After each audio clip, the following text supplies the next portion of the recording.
everyone, Prestissima here. Today we're going to learn a parlor song called Listen to the Mockingbird. Listen to the Mockingbird was written by Alice Hawthorne and Richard Milburn in 1855. This song has lots of 16th notes. Let's get started. All right, Listen to the Mockingbird uses notes from the G major scale, meaning we're going to be playing in the key of G major. Should we practice our G major scale? Let's try it. Remember, G major has 1 sharp, F sharp. So starting on G, G, A, B, C, D, E, F sharp, G, F sharp, E, D, C, B, A, G. Okay, good job. Time signature is 4/4, meaning there are 4 beats per measure, and the quarter note gets the beat. All right, so in this first measure here, okay, this is a pickup measure, right? Because we have 4 16th notes, which is 1 beat in 4/4, so that's going to be beat 4. And then as we peek through here, we see more 16th notes, some 8th notes, 16th notes. So we are going to count this subdividing into 4s. All right, so I'm going to count and point for this right hand. So let's start there. I'll give you, how about 1 E and a 2 E and a 3 E and then we'll come in on 4 E and a. Okay, here we go. 1 E and a 2 E and a 3 E and a 4 E and a 1 E and a 2 E and a 3 E and a 4 E and a 1 E and a 2 E and a 3 E and a 4 E and a 1 E and a 2 E and a 3 E and a 4 E and a 1 E and a 2 E and a 3 E and a 4 E and a 1 E and a 2 E and a 3 E and a 4 E and a 1 E and a 2 E and a 3 E and 4 E and a 1 E and a 2 E and a 3 E and a 4 E and a 1 E and a 2 E and a 3 E and a 4 E and a. Good job. All right, now I'm going to play it while I count. I'm not going to point, so follow along with your eyes and ears, okay? I'll count off 1 E and a 2 E and a 3 E and a. Okay, here we go.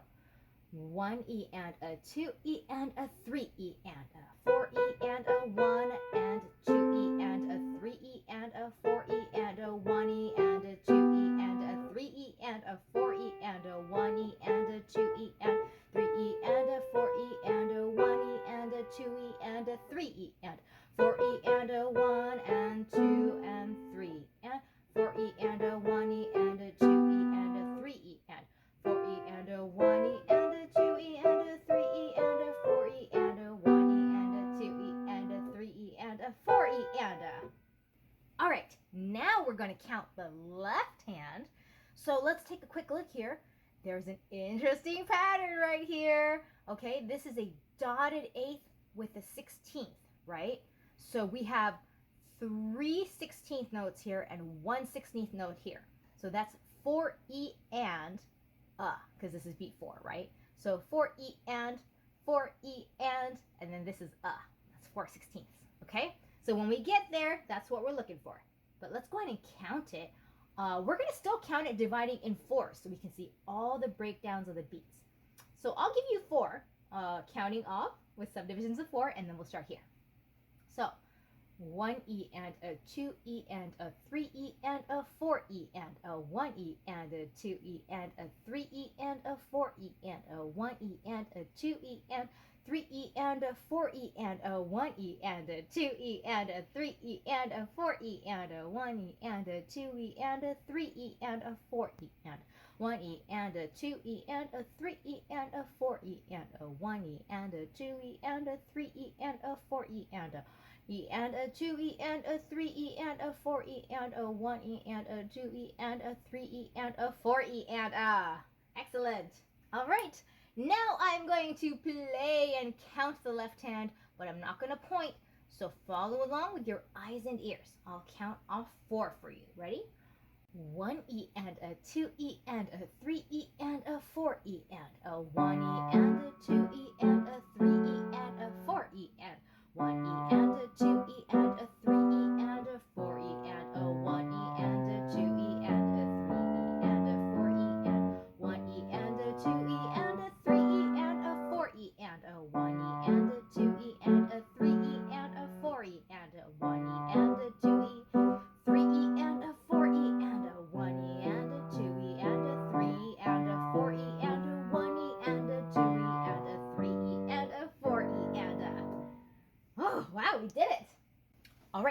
practice your right hand slowly, counting and subdividing. Then practice your left hand slowly, counting and subdividing.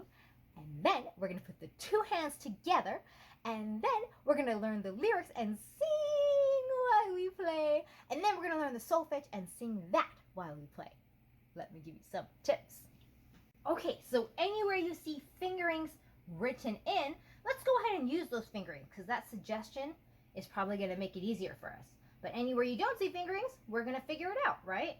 So here in the right hand, it says to start on 5. So we're going to play, right? We're going to play Listen to the Mockingbird. I think I like to go 5, 5, 4. And then I'm going to jump my 5 finger down so I can play 1 and 5 here. Yeah. 5, 5, 5, 5, 5, 4, and then 1 and 5. Okay. And then I'll play that same pattern, 5, 5, 5, 5, 5, 4. And then I'll play 1 and 5. Okay. Then it says to go to 2 on that G. Okay. So logically that would be 3, 3, 5, 4, 3. And then I'll play 2 and 4 here. Okay. And then I see that pattern again, so I might as well play 5. 5, 5, 5, 5, 5, 4, and then 1 and 5. 5, 5, 5, 5, 5, 4, 1 and 5. And then it says to play 2 and 3. Okay. Now, these are a little bit bigger stretch for some hands, so I'm going to go ahead and play 1 and 5. That's comfortable for me. And then I'll just jump up. Okay. And then, woohoo! Guess you can play anything you want there. I'm going to play 3 and 5. Maybe 4 and 2, 1 and 3. Okay, now we have some choices here. You could do 1 and 2 there. Okay, and then jump down to 1 and 5, right? So 5, 3, 4, 2, 1, 3, 1, 2, and then 1 and 5. So that's one option. Let's see what else I could do. I like the 5 and 3, 4 and 2, 3 and 1. And then you could also do 5 and 3. Number of options. I like this here. That makes it easier because then I don't have to move my hand. But here, you can decide what you want to do. 1 and 2, 5 and 3, 4 and 2, anything you want. And then jump on down 1 and 5. And then here, I'll also play 1 and 5. All right. Now in the left hand, we have 5. I'm going to play 5 and then 1 and 3, right? Yeah. And then this is a little bit farther reach. I'll play 5 and then 1 and 2. There we go. And then it says to play with a 3 there on the B. Ah, and then look, there's a whole bunch written in for us. So 3, 2, and then I'll play 1, 2, and then swing your 1 finger under, right? So 1, 2, swing under, 1, 3, 5. And logically, I'm going to come back up to 3. 1, 3, and then I'm just going to jump my hand up. Let's see. I'm going to play 5, 4, so a little stretch there. 5, 4, 3, 2, oops, 2, yeah, I like 5, 3, how about that? 5, 3, 2, 1. Oh, that's easier for me. 5, 3, 2, 1, and then I'll jump up for the chord, okay? So figure out what's easiest for your hand. They want you to start on 5. Yeah, I like 5, 3, 2, 1. So I'll write that in later. And then put the 1, 3, 5 there. Okay, let's keep going. All right, we already did that pattern. I like the 5 and the 1, 3 there. Okay, and I like 5 and 1, 2 for that. Okay, okay, 5, 1, 3, 5, 1, 3. Oh, look, there's a 4 written in for us. 4, 4, 3, 2. Okay, how about this one? A little stretch there, right? I'll do 1, 2, 3, 4, 5. Okay, my hand's big enough. I can do that. Okay, so that's one option. 1, 2, 3, 4, 5. And jump down to the bottom G. Okay, excellent. Oh, and let's talk about dynamics for a moment. So we notice that it says mezzo forte here and mezzo piano here in the left hand. Now we're going to see this a lot where you might see forte or mezzo forte in the right hand or the melody, and then in the accompanying hand or the left hand, we might see piano or mezzo piano. So this just means that they want us to play the melody, or this right hand, a little bit louder than the accompaniment portion, the left hand. We'll see that a lot, so try to practice it playing this melody a little bit louder than the left hand.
So today we learned Listen to the Mockingbird, and we played a lot of 16th notes. So remember, practice all your songs, sing while you play, and memorize everything. Prestissima out!